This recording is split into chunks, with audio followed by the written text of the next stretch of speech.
Random thoughts. In this video, I'm going to read part of Douglas Jardine's book, The Mad Mullah. This is a book that was published in early 1920s, and this is a book about Mohammed Abdullahi Hassan. And Douglas Jardine was what was known as Secretary to the Administration Somaliland 1916 to 1921. He was second in command, actually.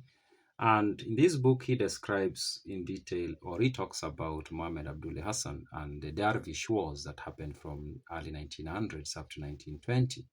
Now, we are still going through the early parts of the book. We can say the introductory parts of the book.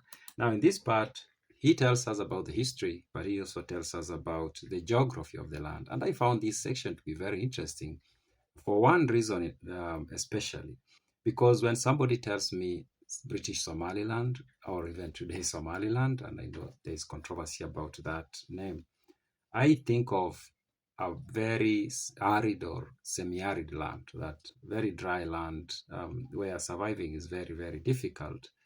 But he describes a land that is more nuanced than that, and even acknowledges that there is that perception that Somaliland is a desert land, but he says actually that is not very accurate. And he says there is a reason why people, the first time they hear of the land, they just think of the desert and the dryness of the land. He says that the land is very dry at the coast, and there is that strip. Some places it's wide, some places it's narrow, but there is that strip where it is very dry.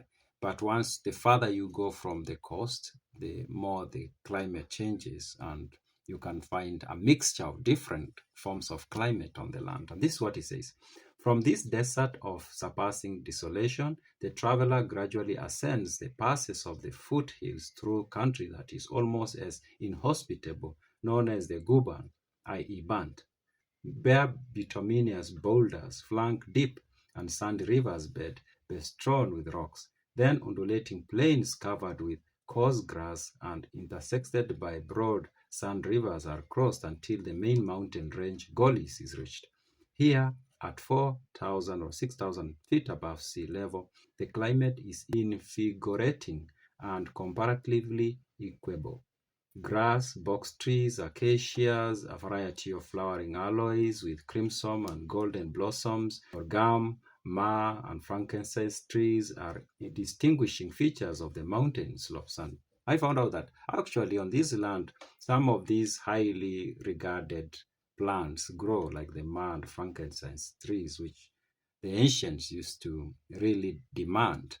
In some sheltered spots, the Jupiter or the fig tree flourishes wild in a few gorges, maidenhair lines the rocky pools, and almost everywhere the giant euphorbia lends an artificial, stage-like effect to the scene. From the Golis, one passes to the vast undulating plateau that slopes very gradually southwards to the Webi Shebeli. Here you find almost every variety of scenery, mountains like the Bur Dab Range that suddenly and unexpectedly rise straight out of the plain, large strips of rolling open pasture land with grass that stands as high as a man's waist, great areas of dense bush, and only occasionally barren deserts devoid of vegetation. It will be realized then that the general impression of Somaliland as an arid desert is derived mainly from the narrow coast strip, and that the traveler inland soon finds himself in a country that seems almost beautifully and luxuriant compared to what lies behind. Yet he who has not toiled through the desert fast, with the sun heavy on his shoulders, will scarce admire the scene. The land is a land of war. Its pastures have been watered with the blood of brave men. Its barren rocks have witnessed many savage battles. So he gives us this picture of the land. There is the desert, and then there are these mountains and hills, and then there are these places where you'll find grass growing very tall, and trees and bushes.